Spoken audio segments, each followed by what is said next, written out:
Before tonight's story begins, here's a quick note. Free episodes of Feral by Night release every week, but premium members on Patreon or Buzzsprout can double their weekly stories with extra subscriber-only episodes. The links can be found in the show notes. Feral by Night is a storytelling series of eerie tales, strange houses, hauntings, weird things that happen on lonely roads, and all the things that go bump in the night. I'm Papa G, and this is Feral by Night. So turn the lights down and settle in. Some stories are better heard after dark.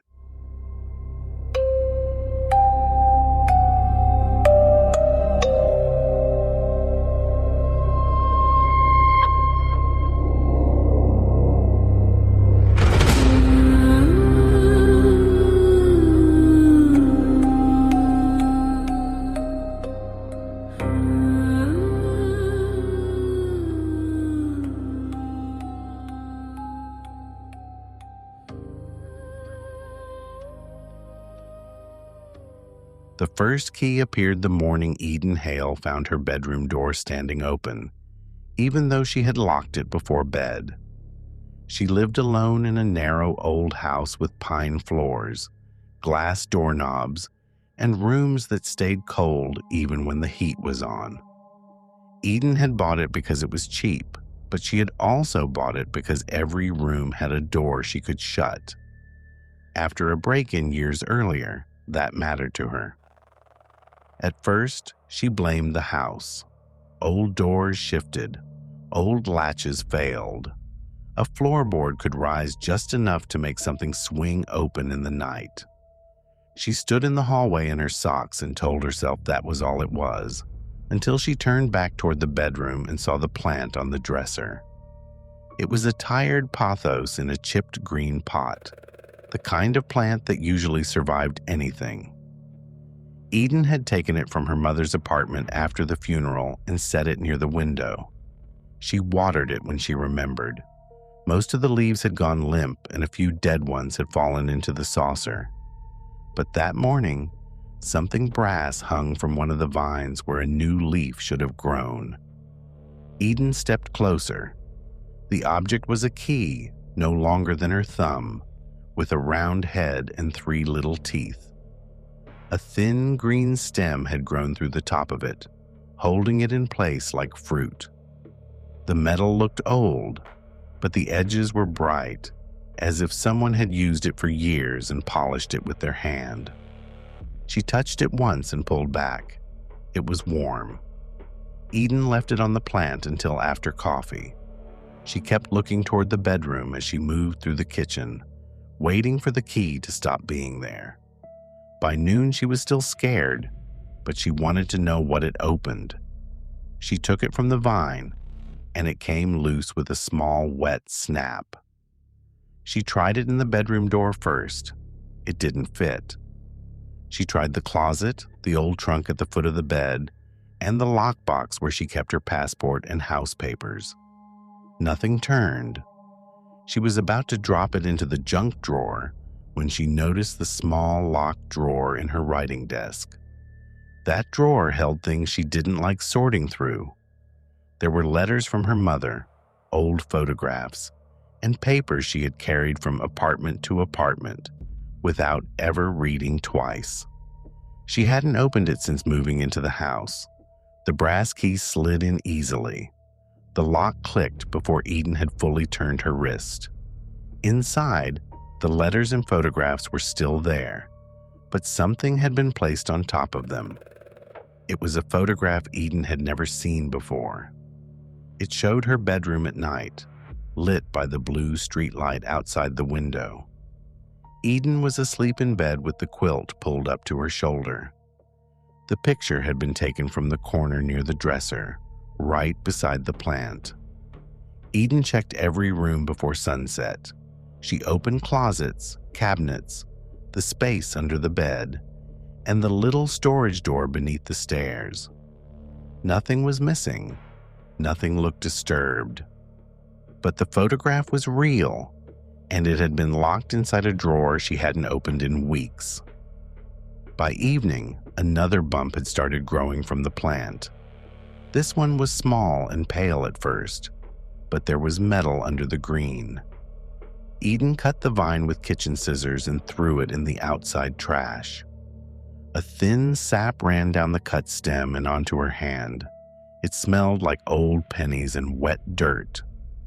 She moved the plant to the kitchen counter, where she could see it from the table. Then she locked her bedroom door, checked the windows, and slept with the lamp on. Near dawn, she heard a small metallic tick from the kitchen. The second key was lying in the saucer under the plant. Eden knew she had cut the new growth off. She knew she had taken it outside. Still, the key was there, flat and narrow, with a smear of soil across its teeth. That morning, the pantry door wouldn't open. The pantry had an old lock, but it had been painted over so many times that Eden had thought it was useless. She had never had a key for it. She had never needed one. Now the knob stuck fast, and a thin crack showed where paint had split around the hidden keyhole. She stood there for several minutes with the new key in her hand. Then she slid it into the lock. It turned cleanly, and the pantry door opened. The pantry smelled wrong. It should have smelled like coffee, flour, and old wood, but it smelled like roots. The shelves were still full of the things she had put there, but the back wall had changed. A sheet of paint had peeled away during the night, and pencil marks covered the plaster beneath it. They were outlines of keys. Some were tiny, like jewelry box keys. Some were long, old-fashioned keys with heavy heads. Near the bottom, someone had drawn the key to Eden's bedroom door. Beside it was the first key from the plant, copied with the same round head and little teeth. Eden scraped at the marks with a sponge until gray streaks ran down the wall. The pencil didn't come off. It only spread. She shut the pantry door and pushed the kitchen table against it, though she knew a table wouldn't stop anything that had already opened the drawer. The third key took 2 days to grow. Eden watched it form on the plant while she tried not to touch it. The leaves around it turned yellow and dropped off, but the key kept getting clearer. By the second night, it hung from the vine and tapped the side of the pot whenever the refrigerator clicked on. She told herself she wasn't going to use it. By morning, she picked it up anyway. It fit the cellar door outside the kitchen. Eden had never gone down there. The door was set into the foundation, low and metal, with a rusted latch that she had assumed was stuck forever. When the key turned, the latch lifted without a sound. She opened it in daylight, with her phone in one hand and a hammer in the other. The steps went down under the house. Cold air moved up from below, carrying the smell of damp stone and soil. The cellar was empty at first glance. There was no bed, no food, no sign that anyone had been hiding there. The floor was packed dirt, and roots pushed through cracks in the stone walls. Against the far wall sat a wooden crate. Eden stepped closer. The crate was full of keys. Dozens of them lay tangled together, some dull with age and some bright enough to look new. Dry stems and dead vines were wrapped through the key rings. At the bottom of the crate was a notebook, swollen from damp. Most of the pages were ruined, but Eden could read parts of it. The notes were plain and short. One page mentioned a key opening a sugar chest and revealing a hidden letter. Another mentioned a pot being buried in the yard, then returning to the kitchen table 3 days later. A later page said the plant grew keys only for places people believed were private. Eden turned another page and found her own name. It had been written in pencil. The words under it said the plant had come back to a house with doors still unopened. Below that, someone had drawn the outline of Eden's front door key. She dropped the notebook and hurried up the steps. When she reached the kitchen, the plant was gone from the counter. Eden searched the downstairs first. Then she found it in the bedroom, back on the dresser beside the window. Wet soil dotted the floor under it. One vine had stretched across the wall toward the writing desk, and the locked drawer was open again. There was no photograph inside this time. There was a fresh key, still attached to a green stem that had grown all the way into the drawer. Eden didn't touch it right away. She followed where the stem pointed. It reached across the drawer, over the floor, and toward the hallway, toward the attic stairs. The attic door was in the ceiling with a pull-down ladder Eden had never used. She didn't like the black line around it. She didn't like knowing there was a sealed space above the hall. But the new key was long and thin, and when she looked closely at the attic door, she saw a keyhole hidden in the edge of the panel. The key turned, and the ladder dropped by itself. Eden waited until afternoon before she climbed up. She brought the hammer, her phone, and the damp notebook from the cellar. The attic was low and dusty, with pink insulation between the beams and old dust hanging in the warm air. At first, it looked empty.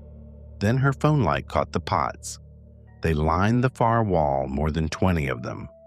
Some were cracked clay, some were old jars, some were coffee tins with rust around the rims. Each one held dead soil and a dry stem. From many of those stems hung blackened keys. Eden moved the light slowly across them. There was a key shaped like the pantry key. Another matched the cellar. Another matched the drawer in her desk. One had the same teeth as her bedroom key. At the end of the row sat a larger pot. It was empty except for dry soil and a wooden tag. Eden wiped dust from the tag and saw her mother's maiden name written in faded ink. She hadn't written that name anywhere in the house. From below came the scrape of ceramic on wood. Eden froze. The sound came again, slow and steady, from the bedroom. Then came the small ring of metal touching metal. By the time she got down the ladder, vines had spilled from the bedroom onto the hall floor. The plant had grown across the dresser, down the wall, and over the baseboards. Keys hung from the stems in clusters. They tapped together softly whenever the vines moved. There was a key for the closet, a key for the trunk, a key for the bathroom cabinet where she kept her medication, a key for the lockbox under the bed. Each one matched a place Eden had tried to keep to herself. She grabbed the pot with both hands and carried it outside. The vines dragged behind her, scratching across the floorboards. Keys hit the steps as she went down, ringing like small bells. In the backyard, she dug a hole beside the fence, shoved the whole plant into it, and packed the dirt down hard. One brass key remained visible at the surface. Eden covered it with more soil until she couldn't see it. Then she locked every door in the house and drove to a motel off the highway. She stayed there 2 nights and woke up whenever someone passed her room. On the 3rd morning, she returned for her clothes, her papers, and the lockbox. She planned to get in, take what mattered, and leave before dark. The house looked normal from the street. The windows were shut. The curtains hung still. There were no vines on the porch. Eden sat in the car for several minutes before she went inside. Her own front door key resisted in the lock. She had to twist hard before it turned. The plant was in the kitchen. It sat in the chipped green pot on the table, freshly watered. No dirt marked the floor. No trail led in from the yard. Its old leaves were gone now, and the bare vines hung over the edge of the pot like fingers. A new stem rose straight from the center. At the top of it, a key was growing. It was larger than all the others, wide and bright, with a head shaped like the roofline, chimney, windows, and front steps of Eden's house. The teeth at the end formed the upstairs rooms in a jagged little row. Eden backed toward the door, but every lock in the house clicked at the same time. The front door, the bedroom, the pantry, the cellar, the attic above the hall. Then thin, dark lines opened along the walls, around every room, as if the whole house had been one locked thing all along, and the plant had finally grown the key.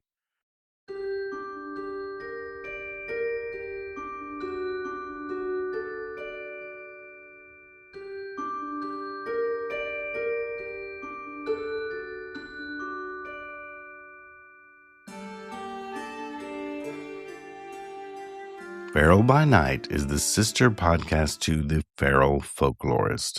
You can find information for both podcasts at feralfolklorist.com. If you'd like more Feral by Night each week, premium members on Patreon or Buzzsprout get extra subscriber-only episodes that don't appear on the public feed. You can become a patron at patreon.com/PapaG or subscribe through the Buzzsprout premium membership options. And if you're ever in the market for metaphysical supplies, our store, Aromagees Botanica, has been weaving magic for over 25 years.